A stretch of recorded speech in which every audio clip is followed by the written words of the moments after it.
Very good morning class 11th। जय हिंद।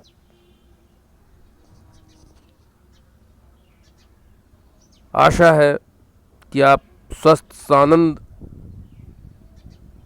रहते हुए हमारे विद्यालय श्री राम पब्लिक स्कूल के द्वारा जो ऑनलाइन क्लासेज आपके विकास के लिए चलाई जा रही हैं उनका आप समुचित लाभ ले रहे होंगे।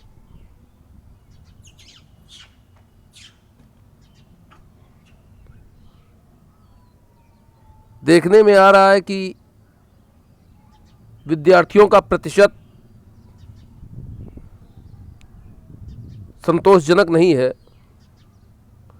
तो आपसे हम पुनः कहना चाहेंगे कि आप कृपया आप अपना जो कार्य है, हमारे अध्यापकों द्वारा जो कार्य किया जा रहा है, कम से कम उस कार्य का अवलोकन कर आप उसका समुचित लाभ लें।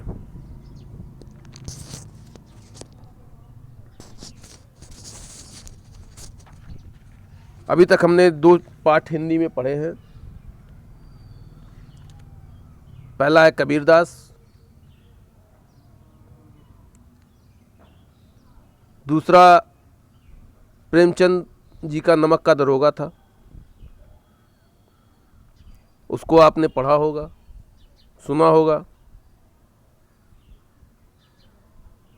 और उसमें जो कुछ भी समस्याएं आपको आएंगी आगे या आने वाली हैं, सुनने के बाद अगर आपको लगता है, मैं पुनः कहना चाहता हूं कि अगर आपको लगता है कहीं पे आपको समस्या आ रही है तो आप कमेंट के माध्यम से उसको पूछ सकते हैं।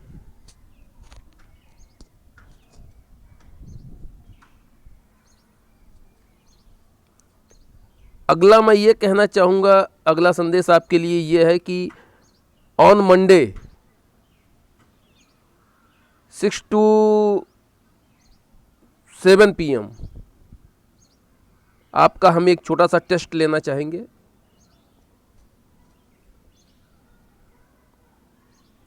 कबीरदास और प्रेमचंद दोनों पाठों के आधार पे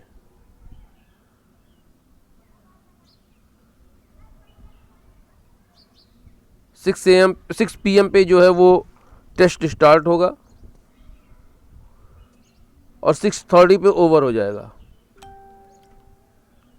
5 मिनट्स का एक क्वेश्चन होगा।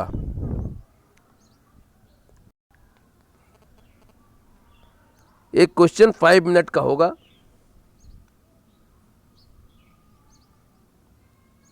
फाइव मिनट्स के अंदर आपको उस प्रश्न को पढ़ के उसका समुचित उत्तर देना है। टोटली हाफ एन आवर का आपका एग्जाम होगा।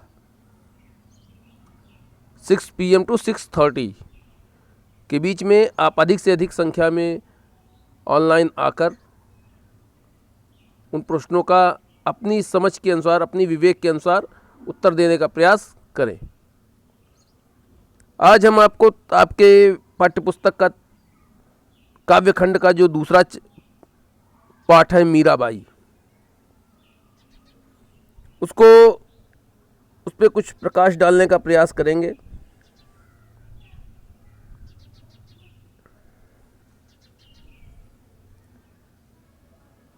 कृष्ण भक्ति शाखा की प्रमुख कवयित्री, रहस्यवाद और भक्ति की निर्गुण मिश्रित सगुण पद्धति को सर्वमान्य बनाने वाली मीराबाई का जन्म 1498 ईस्वी मेड़ता के दूदा जी के चौथे पुत्र रतन सिंह के घर हुआ था।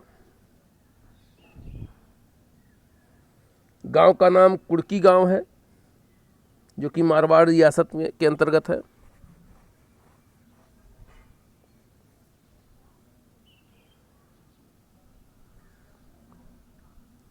बचपन से ही कृष्ण भक्ति में रुचि लेने लगी थी। इनका विवाह मेवाड़ के सिसोदिया परिवार में हुआ। सिसोदिया परिवार में उदय सिंह जी महाराज, उदयपुर के महाराज जो थे, महाराजा भोज, इनके पति थे। महाराजा भोज के पिता का नाम महाराणा सांगा था। विवाह के कुछ वर्षों के उपरांत ही उनका देहावसान हो गया पति के साथ उनको सती करने का प्रयास किया गया, किंतु वह इसके लिए तैयार नहीं हुई।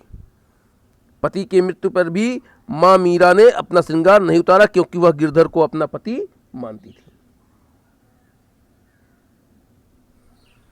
मीरा सगुण भक्तिधारा की महत्वपूर्ण भक्त कवयित्री थी। कृष्ण की उपासिका होने के कारण उनकी कविता में सगुण भक्ति मुख्य रूप से मौजूद है, लेकिन निर्गुण भक्ति का प्रभाव भी मिलता है। संत कबीर रैदास उनके गुरु माने जाते हैं। बचपन से ही उनके मन में कृष्ण भक्ति की भावना जन्म ले चुकी थी। पति की मृत्यु के बाद सामाजिकता से उनके अंदर विरक्ति हो गई। साधु संतों की संगति में हरि कीर्तन करने लगी। मंदिरों में जाकर वहां मौजूद कृष्ण भक्तों के सामने कृष्ण जी की मूर्ति के आगे नाचती रहती।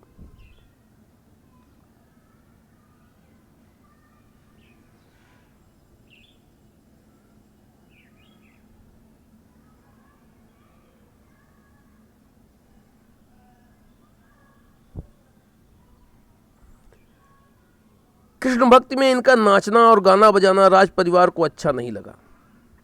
उन्होंने कई बार मीरा को विष देकर मारने का प्रयास किया। आपकी पाठ्य पुस्तक में एक जगह लिखा भी है, विष का प्याला राणा भेजा पीवत मीरा हंसी। विष का प्याला राणा भेजा पीवत मीरा हंसी। अपने घर वालों के इस प्रकार के व्यवहार से परेशान होकर वह द्वारका और वृंदावन गई। जहां भी वह जाती थी वहां उन्हें देवी के समान प्यार और सम्मान लोगों से प्राप्त होता था।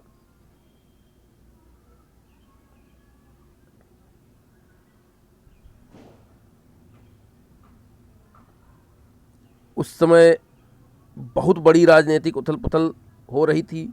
बाबर का आक्रमण और प्रसिद्ध खानवा का युद्ध उसी समय हुआ था।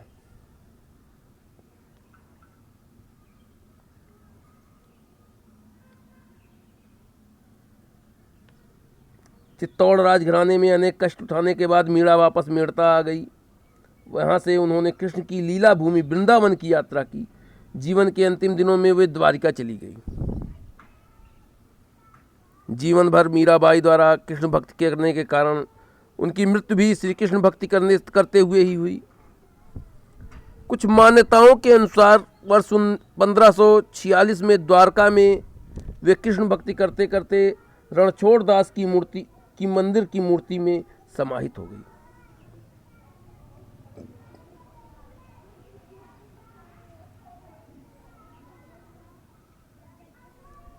उन्होंने लोकलाज और कुल की मर्यादा के नाम पर लगाए गए सामाजिक और वैचारिक बंधनों का हमेशा विरोध किया। पर्दा प्रथा का भी पालन नहीं किया तथा मंदिर में सार्वजनिक रूप से नाचने गाने में कभी हिचक महसूस नहीं की।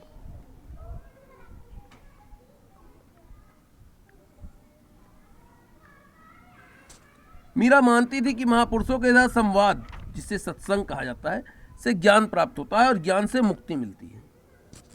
अपनी इन मान्यताओं को लेकर वे दृढ़ निश्चयी थी। निंदा या बंदगी उनको अपने पद से विचलित नहीं कर पाई। जिस पर भी विश्वास किया उस पर अमल किया। इस अर्थ में उस युग में जहां रूढ़ियों से ग्रस्त समाज का दबदबा था, वहां मीरा स्त्री मुक्ति की आवाज बनकर उभरी है।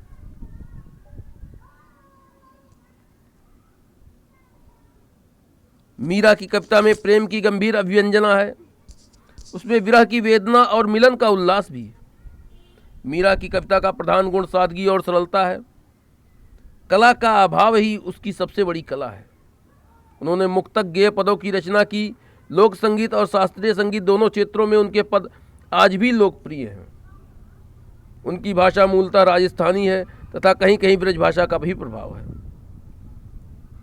कृष्ण के प्रेम की दीवानी मीरा पर सूफियों के प्रभाव को भी देखा जा सकता है। मीरा कविता के मूल में दर्द है। वे बार बार कहती हैं कि कोई मेरे दर्द को पहचानता नहीं, ना शत्रु ना मित्र।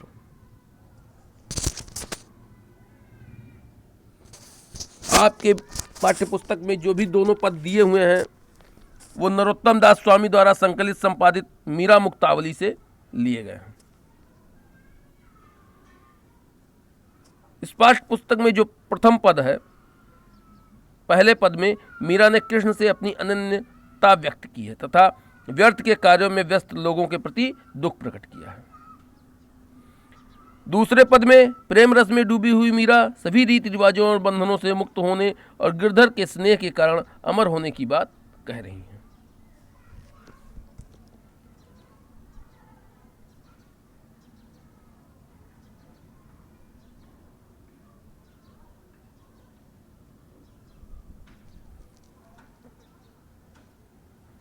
आप का आज का जो क्लास है वो हम अत्यंत ही संक्षिप्त रूप में इसलिए समाप्त करने का प्रयास कर रहे हैं कि आपका जो टेस्ट होना है, आपकी जो एक छोटी सी परीक्षा होनी है मंडे सोमवार को सायं 6 से 7 के मध्य, उसकी तैयारी के लिए आपको समय मिले। आप इसको सुनने के बाद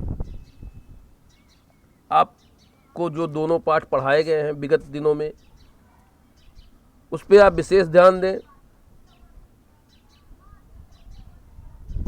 आपका आज का गृह कार्य यही है कि आप अपने उस